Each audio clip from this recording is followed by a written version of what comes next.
అందరికీ నమస్కారం. నా పేరు వెన్నమల్ల రవి. సుశ్రుత ప్రకృతి వైద్యాలయం 17 అన్న యూట్యూబ్ ఛానల్ వారికి, నన్ను కన్న తల్లిదండ్రులకు, ఆయుర్వేద మహర్షులకు, నా విద్య నేర్పిన గురువులకు నా యొక్క పాదాభివందనములు. ఆయుర్వేదాన్ని పాటించే వారికి, అభిమానించే వారికి ప్రత్యేకమైన ధన్యవాదములు. సహజ సంపదను కానీ, ప్రభుత్వ ఆస్తులను కానీ కాపాడే ప్రతి వ్యక్తికి శిరసా వహించి వందనములు చేస్తున్నాం. మనం చెప్పుకుంటూ పోతున్న ఆయుర్వేద అన్వేష భాగంలో ఆయుర్వేద అభిమానులారా, ఎన్నో భాగాలుగా చెప్పుకుంటూ పోతున్నాం. అందులో విభాగాలు నచ్చిన వాళ్ళు కానీ, ఆయుర్వేదాన్ని అభిమానించేవారు కానీ, ఆయుర్వేదాన్ని పాటించాలని కోరుకున్న వాళ్ళు కానీ ప్రతి ఒక్కరూ మాకు ఫోన్ కాల్తో కానీ మాకు స్వయంగా కలిసి ఆయుర్వేదం అనేది గొప్ప వరము, గొప్ప యుగము, దాన్ని ఇదే విధంగా కంటిన్యూ చేయాలి. ఎంతో మందికి ఒక ప్రపంచంలో ఆయుర్వేదం విలువ తెలియదు. ఆ విలువను తెలుసుకుంటూ 10 మందికి పంచాలని ఎంతో మంది మమ్మల్ని కోరుతున్నారు. ఆ కోరిన ప్రతి ఒక్క వ్యక్తికి మా యొక్క ధన్యవాదములండి. అయితే నేను చెప్పబోయేది ఏంటంటే, ఆయుర్వేద అభిమానులారా, ప్రతి మనిషికి ఒక కోరిక. అందులో మానవ జీవికి అనేకమైన కోరికలు. అందులో ఇంకా స్త్రీల కంటే, పురుషుల కంటే ఇంకా స్త్రీకి కూడా ప్రపంచ కోరికలు బాగా ఉంటాయి.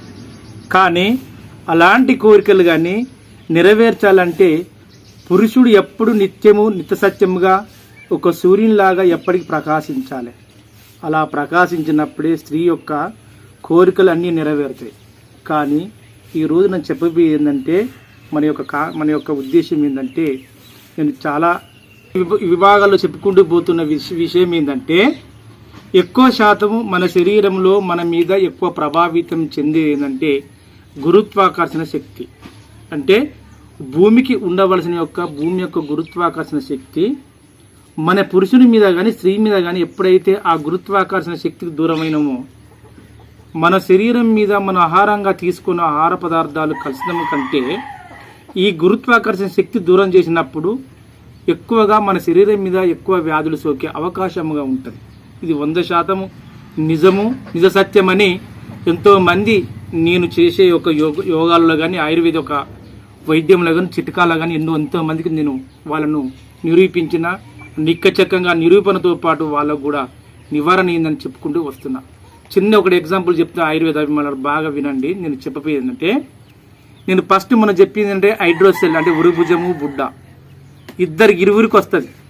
ఎప్పుడైతే ఇలాంటి వయసు గల బాబు 12 సంవత్సరాల నుంచి దాదాపుగా 8 నుంచి 12, 18 సంవత్సరాల వయసు గల యుక్త వయసు నుంచి ఎవరికైనా స్త్రీ కానీ, పురుషుడు కానీ, ఎవరైనా కానీ ఏదో ఒక పని ఒత్తిడి వలన, తప్పిదం నడకడం వలన, ఎక్కడో ఒక్కడ జారడం వల్ల ఆ వచ్చే గృహ సంహ భాగంలోని మన యొక్క స్త్రీ పురుషు యొక్క ప్రత్యుత్పత్తి వ్యవస్థలో వృషణాలకు నీరు చేరడం వల్ల వచ్చేదే ఉరుభుజము, అదే బుడ్డ, అదే హైడ్రోసెల్. అదేవిధంగా స్త్రీ భాగంలో, యోని భాగంలో ఏదన్నా ఒక భాగం ఎడం వైపు కానీ, కుడివైపు కానీ ఉబ్బరంలాగా వచ్చేదే దానే ఒక విధంగా ఒక గూదలాగా కూడా చెప్తారు మన ముతక భాషలో. అది సాధ్యమైనంత వరకు ఏర్పడిన స్త్రీలు సాధ్యమైనంత మందికి కొద్దిగా బాధలు, కొందరు ఏం చేస్తారు, కొద్ది కాలం తర్వాతనో వాళ్ళ యొక్క చెప్పుకోలేక సిగ్గుతూనే ఏందో కొందరు కూడా పెళ్లి చేసుకోకుండా సాధ్యమైనంత వరకు చాలా మంది స్త్రీలు అట్నే ఉన్నారండి. ఈ సమాజంలో చాలా మంది ఉన్నారు, కానీ అది బయటపడటం లేదు. ఇలాంటి వాటికైనా నేను చెప్పబోయిందంటే, ఎప్పుడైతే మన యొక్క స్త్రీ పురుషునికి గనక ఈ భూమి యొక్క గురుత్వాకర్షణ శక్తిని గనక దూరం చేసినవో అప్పుడే మనకి ఎక్కువ వ్యాధులు ఉన్నాయి. నేను చెప్పే ఎగ్జాంపుల్ చెప్పిన గత 40-50 సంవత్సరాల క్రితము మనకు ఒక తోలు చెప్పులు ఉండేదండి. ఏంటంటే మామూలుగా మన యొక్క పల్లెటూరులో కానీ, పట్టణంలో కానీ ఏంటంటే జంతువుల యొక్క చర్మం నుంచి వచ్చిన చెప్పుల్ని విడుచుకొని ఆ చెప్పులు వేసుకునేది. ఎక్కడనైతే బురదలాగా లేక ఏదైనా వర్షం పడి వెంటనే ఏం చేసేదంటే ఆ చెప్పులు ఇప్పేది, ఆ చెప్పులను పట్టుకొని సంకాకో కట్టిలాగానో లేక చేతులు పట్టుకొని ఉత్తనే భూమి మీద నడుచుకుంటే వెళ్ళేది. కానీ అది ఎంత ప్రభావితం శరీరాన్ని చెందుతుందంటే, అటు గట్టిగా మెత్తగా బురదలాగా ఉన్న మట్టి కాదు, గట్టితనం ఉన్న యొక్క మట్టి రేణులు కాదు, ఇది పొడుగున్న ఉన్న మట్టి కాదు, ఎంతో కొంచెం మట్టితో ఉన్నది. నడుచుకుంటూ పోయినాక అతను తెలియకుండా కొన్ని కిలోమీటర్ల వరకు నడిచేది. ఎప్పుడైతే కొన్ని కిలోమీటర్లకు నడిచిండ్రో ఆ వ్యక్తికి తెలియకుంటే ఏమైనా అలసట కానీ నొప్పులు కానీ కాలు గుంజుడు కానీ ఎలాంటి ఒక అలసట ఉండకపోయేది. కానీ ఇప్పుడు అదే చెప్పులు లేవు. అలాంటి చెప్పులు ఖరాబ్ అవుతాయి అని తెలియక అతడు ఆ విధంగా ఉపయోగించేది. ఇప్పుడు లేటెస్ట్గా ప్లాస్టిక్ చెప్పులన్నీ షూ అన్నీ ఏదో వచ్చినాయి. ఆ చెప్పులు వేసుకుని లేక చెప్పులు ఇప్పి ఇలాంటి యొక్క సీసీ రోడ్డు కానీ లేదంటే డాంబర్ రోడ్డు మీద కనుక వెళ్ళిండండి 24 గంటలు ఎక్సర్సైజ్ చేస్తాడు. ఒక పోలీస్ ఆఫీసర్ అంటే మిలిటరీ అంటాడు. 1 కిలోమీటర్న్నర రాగానే మనిషి చెమటలు వచ్చి ఆడ కుంగి కూర్చుంటాడు. ఇది నిజమా అబద్ధం? ఒకసారి మీరు ఆలోచించండి. ఇది అండి భూమికి గురుత్వాకర్షణ శక్తిని కోల్పోవడం వల్ల ఈ మనిషి ఈ విధంగా కుంగిపోతున్నాడు. కానీ అప్పుడున్న మనిషి భూమికి గురుత్వాకర్షణ శక్తిని అనుసంధానంగా ఉన్నాడు కనుక కొన్ని కిలోమీటర్ల వెనక నడిచిన ఆ వ్యక్తి అక్కడ అలసట రాలే. అది ఎప్పుడైనా మనకు గురుత్వాకర్షణ శక్తి ఎప్పుడు కోల్పోయినామో అప్పుడే మన నిజ జీవితంలో దాదాపుగా మన యొక్క ఆరోగ్యం అనేది మన ఆయుష్ అనేది దాదాపుగా ఒక 40 సంవత్సరాలు 45 సంవత్సరాలు వెనుకకు పోయినాం. నిండు 100 ఏళ్ళు అంటే 100 సంవత్సరాలు బతికే మనిషి ఈ రోజున 60 సంవత్సరాలు బతకడం కూడా కష్టం. 60 సంవత్సరాల మనిషికి 600 వ్యాధులు వస్తున్నాయి. కారణం ఏంటంటే ఇదంతా గురుత్వాకర్షణ శక్తి. ఎప్పుడైతే గురుత్వాకర్షణ శక్తిని మన యొక్క రోడ్ల మీదనో కానీ లేక మన ఇంట్లో ఉన్న పాలిస్ బండల మీదనో కానీ ఇంకా లేదంటే మన యొక్క ప్లాస్టిక్ ఇలాంటి కుర్చీల మీద కానీ మన యొక్క ప్లాస్టిక్ వస్త్రాల మీద కానీ మన యొక్క స్టీల్ వస్త్రాలకి పాలిస్టర్ వస్త్రాలు చూడండి అలాంటి వస్త్రాల మీద కూడా ఏర్పడడం వల్ల చివరికి మన కుంగి కుసించిపోతున్నాం. ఎప్పుడో ఒక 40-50 సంవత్సరాల చరిత్ర చూసుకుంటే పుట్ట మట్టితోని లేక రేగడి మట్టితోనో లేక పెంటనో మన పెండ అది ఆవు పేడ లేక బర్రె గేదెల పేడ వేసుకొని మన నానమ్మలు కానీ మన అమ్మలు కాక ఇంటిని బాగా ఇది అలికి ముగ్గులు వేసి ఆడ ఒక చిన్న పిల్లగాని ఒక ఆరిన తర్వాత కూర్చోబెడితే ఆ పిల్లగానికి ఎలాంటి వ్యాధులు రాకపోయేదండి. కానీ ఇప్పుడు పుట్టిన బిడ్డ కాంచెని అంటే తల్లి గర్భంలో ఉన్న బిడ్డ కాంచెని మొదలుకుంటే కళ్ళు తెరిచిన శిశువు భూమి మీద పడగానే మొదలుకుంటే కళ్ళు మూసే వ్యక్తి అంటే చనిపోయేంత వ్యక్తికి ఆక్సిజన్ రూపంగానా వ్యాక్సిన్ రూపకంగానా సిరప్ రూపకంగానా టాబ్లెట్స్ రూపకంగానా ఇంజక్షన్ రూపకంగానా ప్రతి నిత్యం మందులు అవుతుంది. దీని అంత కారణం ఏంటంటే భూమి యొక్క గురుత్వాకర్షణ శక్తికి మనం కోల్పోవడం వల్లనే ఆ విధంగా జరుగుతుందని నిజ సత్యంగా ఎంతోమంది సైంటిఫిక్లు ఇవన్నీ నిరూపించారు. కానీ నేను చెప్పేది ఏంటంటే అలాంటి గురుత్వాకర్షణ శక్తిని దూరం కాకుండా ఈ రోజున ఉన్న పెద్ద సమస్య ఏంటంటే పురుషులలో చూడండి, నేను ఒక వైద్యం నేర్చుకున్న కొత్తలో 2002లో ఒక ఊరు చూసుకున్నా, ఒక పల్లెటూరు చూసుకున్నా. దాదాపుగా ఉమ్మడి మంగపేట మండలము పాలాయగూడెము మల్లూరు భిక్షంపేట చూసుకున్నాండి. ఉదయం లేదు చూసిన వెంటనే ఒక యుక్త వయసులో ఒక 5 యుక్త వయసు స్త్రీలు కనబడేది, ఒక 10 మంది పురుషులు కనబడేది. అందులో 4 పెళ్ళి అయ్యేది. ఒక్క ఊరిలో చూడండి, ఒక్క వాడకే. అంటే ఊరు నిండా దాదాపుగా ఒక 15 లేక 12 మందికి అంటే 12 జతలకు పెళ్ళి అయ్యేది. అందులో 6గురికి గర్భిణులు అయ్యేది, 6 పిల్లలు అయ్యేది. కానీ ఎంత ఈ జనసందరలో 400 మంది నివసిస్తున్న గ్రామంలో 12 జతల పెళ్ళి అయ్యేది, 6 పిల్లలు అయ్యేది. కానీ ఇప్పుడు 1000 మంది 12 మంది నివసిస్తున్న గ్రామంలో కనీసం 6 జతలు పెళ్ళిళ్ళు అవుతలేవు. పెళ్ళిళ్ళైన వాళ్ళకు ఆ యొక్క 6 జతల్లో 2 కూడా పిల్లలు అవుతలేరు. ఇదంతా కారణం ఏందని ఒక్కసారి మన 20 సంవత్సరాల చరిత్రను విస్మరించుకుంటే మనం తీసుకోవలసిన ఆహార పదార్థము కలుషితమే, మనం నివసిస్తున్న ప్రతి ఒక్క నిత్యం వస్తువు ప్లాస్టికే, ప్రతి నిత్యం మన భూమికి దూరంగా ఉంటున్నాం. రైతు అనే వ్యక్తి 24 గంటలు భూమికి దగ్గరనే ఉండేది గత 10-20 సంవత్సరాల క్రితం. ఇప్పుడు రైతు అనే వ్యక్తి భూమి దూరం పెడతాండండి. చెప్పులు ఇప్పి చేనులకి వెళ్ళేది, కానీ ఇప్పుడు చెప్పులు వేసుకుని చేను కాదు బియ్యంలో కూడా తిరిగి వస్తుండు రైతు. అందుకు రైతుకు కూడా అలాంటి వ్యాధులు వస్తున్నాయి. నేను చెప్పబోయేది ఏంటంటే ఇది నిజ సత్యంగా నమ్మి ఎక్కువ శాతం భూమికి గురుత్వాకర్షణ శక్తిని కోల్పోకుండా మన శరీరం మీద గురుత్వాకర్షణ శక్తి ప్రభావితం చెందే విధంగా నడుచుకోవాలని ఆశిస్తూ మిమ్మల్ని మరొకసారి కోరుకుంటూ మనం ఈరోజు చెప్పబోయేది ఏంటంటే హైడ్రోసెల్ సమావేశంలో వెళ్ళిపోతున్నామండి ఆయుర్వేద అభిమానులారా. ఎందుకంటే ఈ గురుత్వాకర్షణ శక్తి ఈ యొక్క హైడ్రోసెల్కు చాలా అనుబంధముగా ఉంది కనుక మీకు చెప్తున్నా.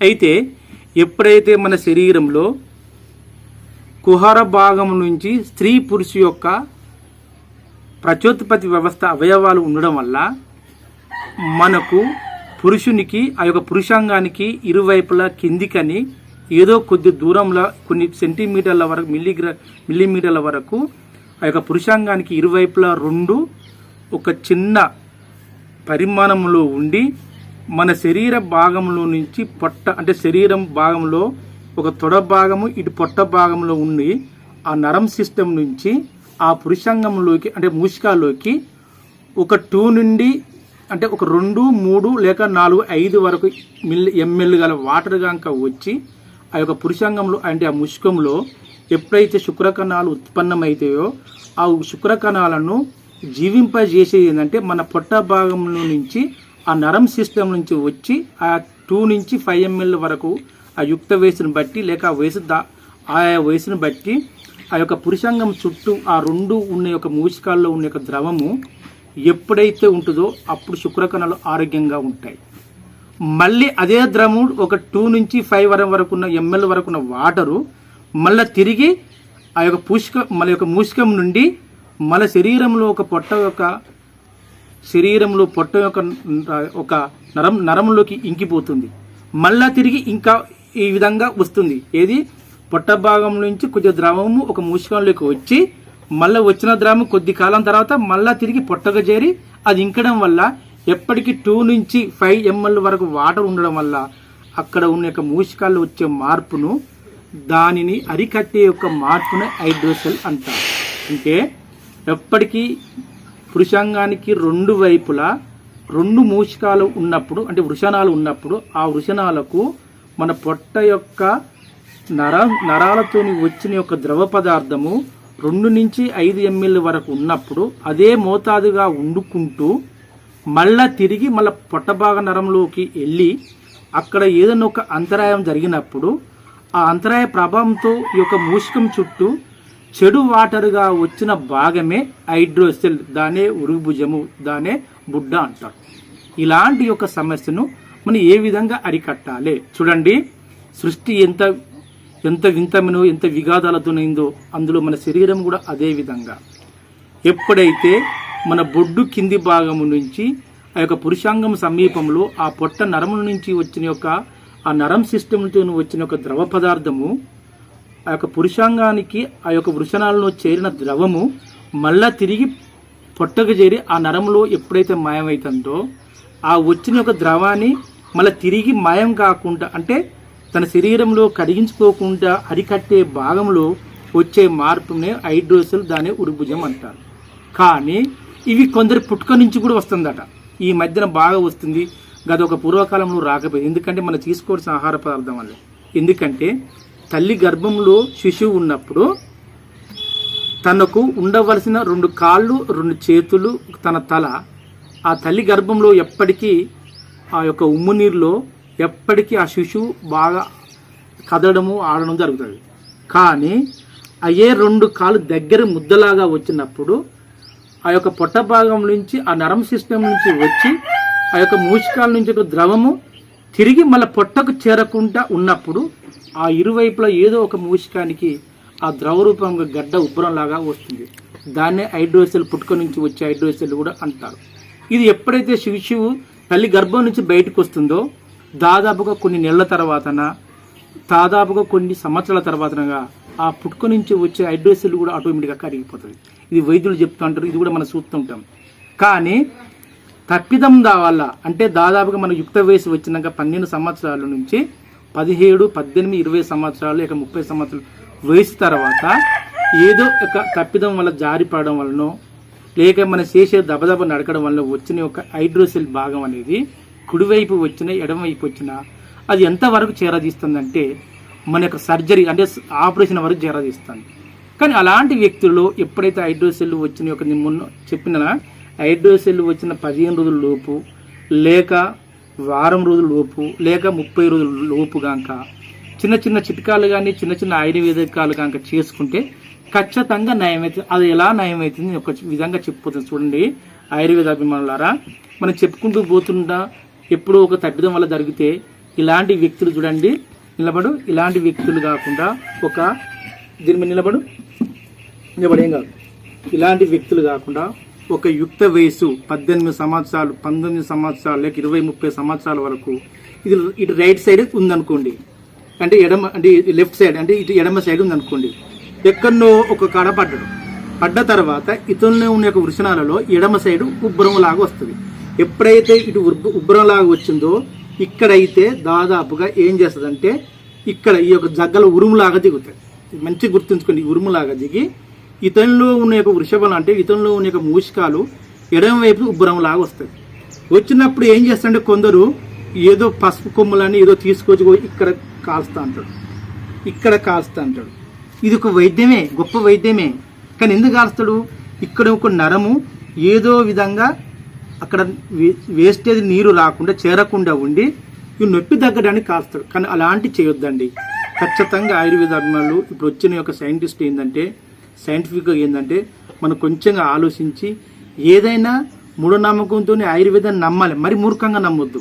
అలాంటి చేయకుండా 8-10 రోజులు లేక నెలలోపు వచ్చే ఒక ఐడోసులను ఏ విధంగా అరికట్టాలో నేను చెప్తే వినండి. ఒకవేళ ఇలాంటి వ్యక్తులేక కాకుండా ఇంకా పెద్దవాళ్ళకైనా కానీ ఏది ఐడోసెల్లాగా ఉరిభుజంలాగా ఏర్పడ్డప్పుడు ఎడమ వైపుగా ఏర్పడదు అనుకోండి, ఈ ఏర్పడ్డ వ్యక్తికి ఏం చేయాలంటే బాగా గుర్తుంచుకోండి. కాలు కిందికి పెట్టి అయితే ఈ చిట్క నీళ్ళు ఉన్నది ఇక్కడ దాదాపుగా దారం కట్టుకోండి. 8 రోజులు ఖచ్చితంగా ఈ దారం కట్టాను. ఇదే విధంగా ఇంకొక దారం తీసుకొని ఇక్కడ ఈ చిట్క నీళ్ళు కట్టాలి. ఎందుకంటే నేను చెప్పినా కదా, మన శరీరం మీద బొడ్డు కింది భాగం నుంచి పొట్ట నుంచి దాని యొక్క నరం సిస్టమ్ నుంచి ఈ యొక్క వృషణానాలకు వచ్చే ఎంతో కొంత 1 ml 2 ml 3 ml 4 ml 5 ml వరకు వస్తే వయసును పరిమితి బట్టి ఆ వచ్చే ఒక వాటర్ వేసిందంటే వస్తుంది. అక్కడ వైబ్రేషన్ జరిగి అంటే ఎంతో కొంత చర్య జరిగి మళ్ళీ తిరిగి మన పొట్టల నరంలోకి వెళ్ళి మాయం కావాలి. వస్తుంది కానీ తిరిగి మాయం అవుతుంది, దానివల్ల పరిమాణం పెరుగుతుంది. అలాంటి పరిమాణం పెరగకుండా అరికట్టే ఒక నరం సిస్టమ్ ఈ చిటిక నీళ్ళు ఉంటుందండి. అందుకు మన తాతలు ముత్తాతలు ఏం చేసేది తెలుసా, ఈ చిటిక నీళ్ళు సమీపంలో వాళ్ళు ఏం చేసేదంటే కాల్చడం స్టార్ట్ చేసేది. అలా కాల్చొద్దు. మీకంత అవస్థ ఉంటే ఇలాంటి యొక్క దారం చుట్టుకొని సంబంధించిన స్పెషలైజేషన్ యొక్క డాక్టర్ దగ్గరికైనా లేక ఓపిక ఉంటే మేము ఏ విధంగా చెప్తానో ఆ విధంగా చేయడానికి ప్రయత్నం చేయండి. కూర్చో. అయితే చెప్పబోయేందంటే ఆయుర్వేద అభిమానులారా, ఈ వైద్యాన్ని ఖచ్చితంగా ఆయుర్వేద ఆశ్రమంలో ఉన్న వాళ్ళ కాడన్నా ఉపయోగించుకోవాలి, ఆయుర్వేద అనుభవ వైద్యుల గురువుల కన్నా ఉపయోగించుకోవాలి. నేను చెప్పబోయేదంటే ఆయుర్వేద అనుభవ వైద్యుల కాడ ఆయుర్వేద గురువుల కాడ మేము 100 మందికి దాదాపు కొన్ని 1000 మందికి మా గురువు డాక్టర్ గారు మాకు ఈ విధంగా జరిగిందైన వెంటనే స్పెషలైజేషన్ దగ్గరికి వెళ్ళిన తగ్గకుండా మీ విధంగానే ఇదే విధంగా చేసినాం. 2 ఎటువైపు ఉబ్బరం లాగా వచ్చిందో అటు ఉబ్బరం వచ్చిన వాళ్ళకు 2 చిటిక నీళ్ళకు కాలు చిటిక నీళ్ళకు చేయి చిటిక నీళ్ళకు దారం కట్టేది. ఇంకొకటి ఏంటంటే ఈ దారం కట్టుకుంటే మన ఆహార పదార్థం ఏంటంటే మంచిగానండి ఆయుర్వేద అభిమానులారా, నేను మొన్న చెప్పిన గచ్చకాయల చెట్టు, ఇంకొక కథలో ఉన్నది గచ్చకాయల కథ చెప్తున్న తర్వాత ఇది గచ్చకాయల చెట్టు అండి. ఈ గచ్చకాయల చెట్టుని ఇందులో సమూలం తీసుకోవాలి. నేను ఇంతకుముందు తయారు చేపింది కదే. ఇంతకుముందు ఈ గచ్చకాయల చెట్టును ఏర్ల నుండి అంటే సమూలం ఏరు యొక్క బెరడు, కాండం యొక్క బెరడు మరియు ఈ యొక్క పత్రములు చూసినవా, ఇలాంటి ఈ పత్రములు ఒక బాగా సుంచితే రాలినంత వరకు బాగా ఎండబెట్టాలి. ఏరు యొక్క బెరడు బాగా ఎండబెట్టాలి మరియు ఈ యొక్క కాండం యొక్క బెరడు బాగా ఎండబెట్టాలి. ఇవేందండి గచ్చకాయలు తెలుసా? గచ్చకాయలు సమీపంలో చెప్తాయి. ఈ గచ్చ చెట్లకి ఏం చేస్తుంటే చెట్టు ఉంటుంది, ఆ చెట్టు పూ నుంచి కాయలు వస్తాయండి. ఏ కాయని గిలినా చూడండి 2 గింజలు ఉంటాయి. మరి సృష్టి ధర్మం ఏందో నీకు తెలుసా? 2 గింజలు ఉంటాయి. కారణం చెప్పండి. పురుషాంగానికి ఒకవైపు కాకుండా 2 ఏముంటాయండి, మూచికాలు ఉంటాయి కదా. అదేవిధంగా సృష్టి ధర్మం కూడా అంటే అట్నే ఇచ్చిండు. గచ్చకాయలతోనే ఈ పురుషాంగానికి ఉండవలసిన యొక్క వృషణాల యొక్క ప్రభావాన్ని దాని యొక్క సమస్యను తీర్చేది ఏంటంటే గచ్చకాయలే. అంత అమూల్యమైన చెట్టు దేవుడు అటువంటి వరం ఇచ్చిండు. ఈ గచ్చకాయలతో ఏ విధంగా తెలిసి చెప్తే వినండి. ఈ లెక్క పరంగా మీరు మంచిగా వినండి. ఒక 400-500 గ్రాములు గచ్చకాయల గింజకాయలు, ఇటువంటి గచ్చకాయలు మెత్తగా చితగొట్టండి, అంటే దూరగా వేయించండి ఈ కాయలు. మెత్తగా చితగొట్టండి.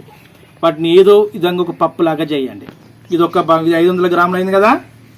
అదే విధంగా ఇదేందండి, గచ్చకాయల యొక్క చెట్టు యొక్క వేరు బెరడు ఒక 200 గ్రాములు, కాండము బెరడు ఒక 200 గ్రాములు, 200 గ్రాములు, 400 గ్రాములు. మరియు ఇదేందండి, ఆకుల యొక్క చూర్ణము ఎండిపోయినంత 100 గ్రాములు, అంటే 500 గ్రాములు. గచ్చకాయల యొక్క కాయల యొక్క పప్పు 500 గ్రాములు, వీటి బెరడ్ల యొక్క 500 గ్రాములు. ఎంత అయిందండి, కిలో అయింది, అంటే 1000 గ్రాములు అయింది. ఎప్పుడైతే ఇది కిలో అయిందో మనం తినే విధంగా ఇది మంచిగా అమూల్యమైన యోగము. నేను సాధ్యమైనంత వరకు అందరికీ నేను ఇదే ఇస్తా అంట. ఇందులో దాపరికం లేదు, దోపిడీ తత్వం లేదు, రహస్యం లేదు.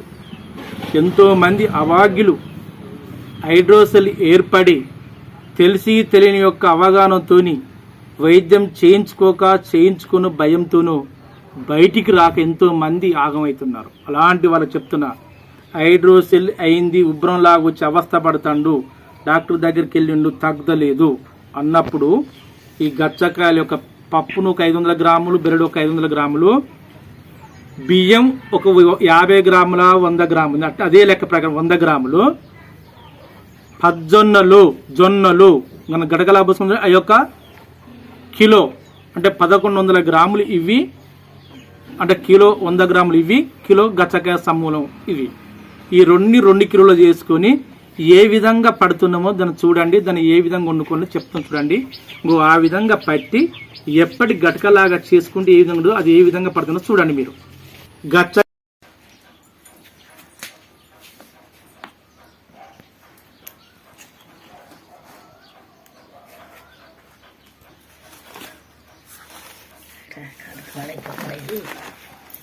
పోయి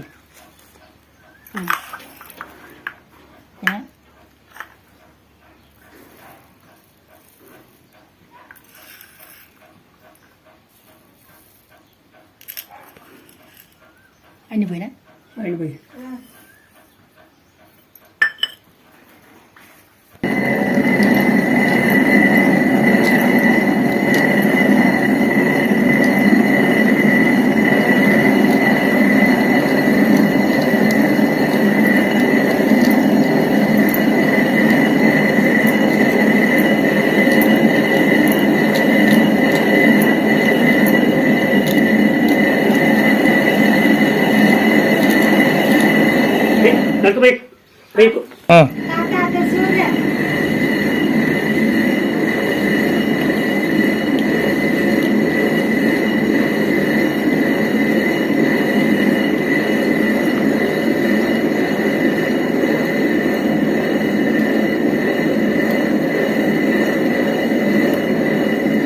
అయిపోయింది.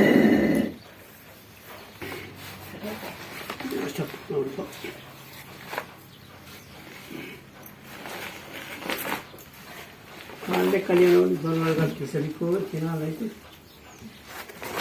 ఇల్లు కట్టుకుంటే మర్చిపోయేదానికి ఇల్లు ఒకటి పట్టాలి.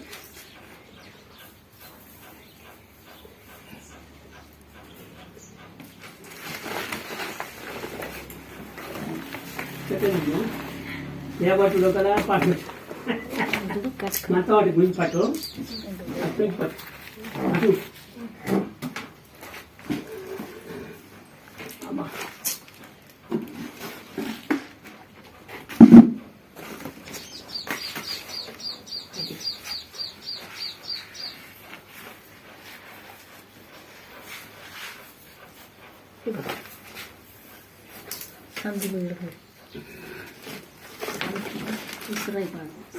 రాయి కడకయింది.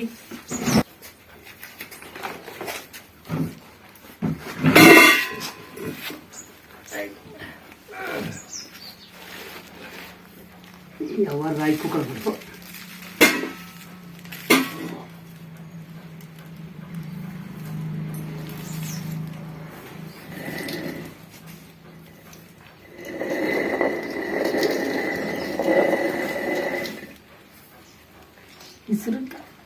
లోట పీస్ ఇస్తారు.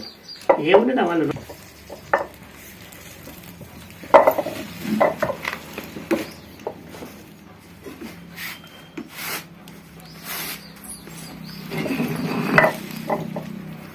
రూపాయలు పోయిన మా దగ్గర మిషన్ పట్టుకునేది అయితే కుట్టాడు గుట్ట అంత కట్టుకుని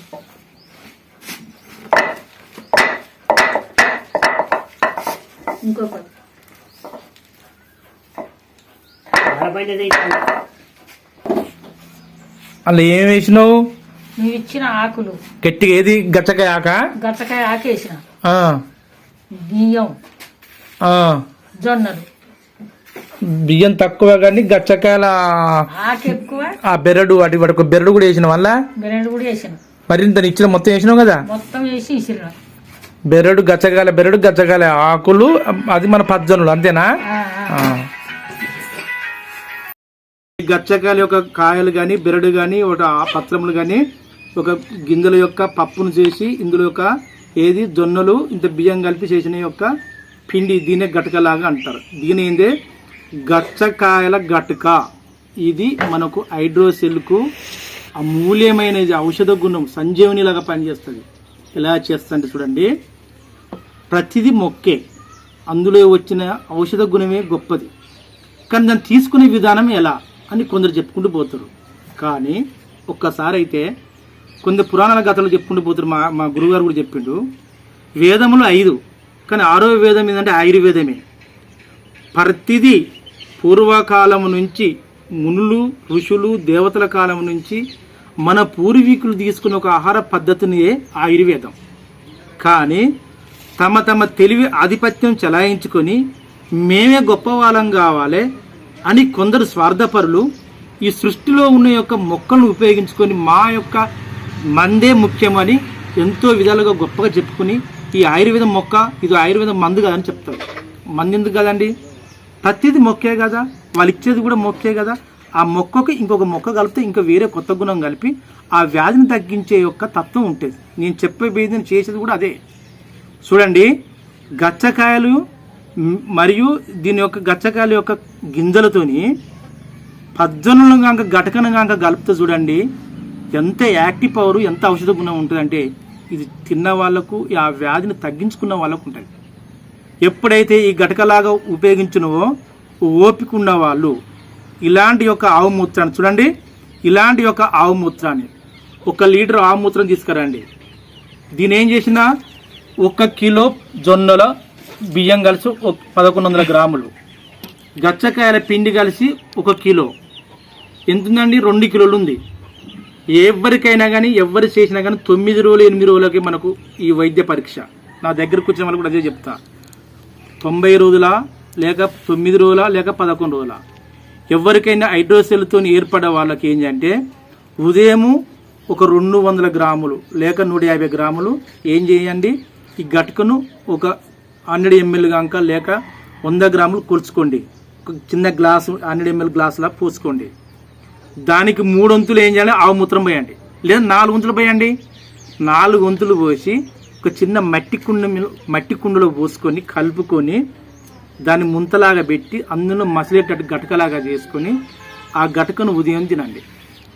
కొద్దిగా ఓపికలాగుంటే మధ్యాహ్నం కూడా 200 ml పోసుకొని 6 గ్లాసులు పోసుకొని 2 గ్లాసులకు 6 గ్లాసులు పోసుకొని ఉదయం మధ్యాహ్నం తినండి.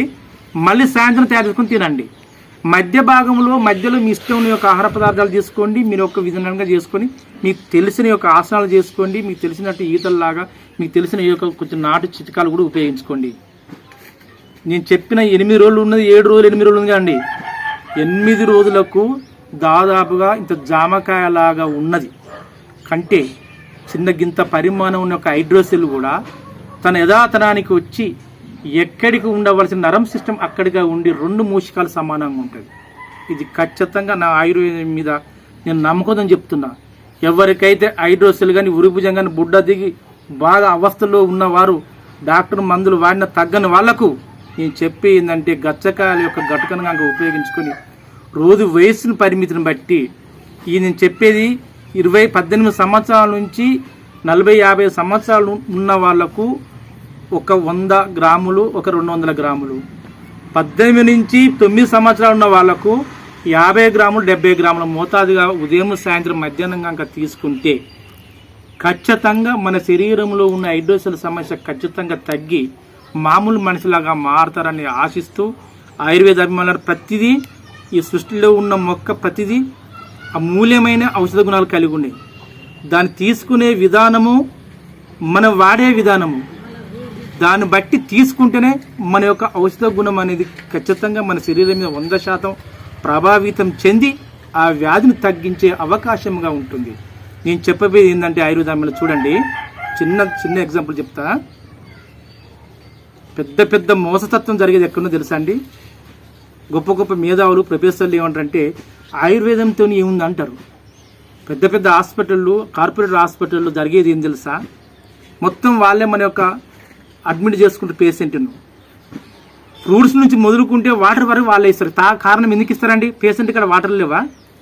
వాళ్ళ రహస్యంగా వాళ్ళకి ఏ వ్యాధి తగ్గితే, ఏ ఫ్రూట్స్, ఏ పండు ఏ తింటే తగ్గుదో అలాంటి ఆహార పదార్థాన్ని తీసుకొచ్చి చాకచక్యంగా ఆ పేషెంట్కు తన యొక్క ఇన్ టైంలో పెట్టడం వల్ల, ఇటు యాంటీబయాటిక్స్ ఇవ్వడం వల్ల, ఈ యొక్క ఆహార పదార్థం ఇవ్వడం వల్ల ఖచ్చితంగా పడిపోయే మనిషి ఒక వారం రోజులు లేచి వస్తాడు. కారణం ఏంది? అక్కడ రసాయనంతో చర్య జరుగుతుంది, ఆహారంతో చర్య జరుగుతుంది. అలాంటి చర్య జరగ మనకి ఇక్కడ ఎందుకు జరగదు? ఖచ్చితంగా జరుగుతాయి. ఇలాంటి యొక్క ఔషధ గుణాలు ఉపయోగించుకొని ఎలాంటి భయం బ్రతలున్న వ్యాధులను కూడా పారగొట్టడానికి ఈ యొక్క సృష్టిలో భరతఖండంలో అమూల్యమైన యొక్క ఔషధ మొక్కలు ఉన్నాయి. దీన్ని అందరూ ఉపయోగించుకొని మంచి ఆయుర్వేద అభిమానులుగా వర్ధిల్లాలని ఆశిస్తూ మీ నుండి సెలవు తీసుకుంటున్నాను.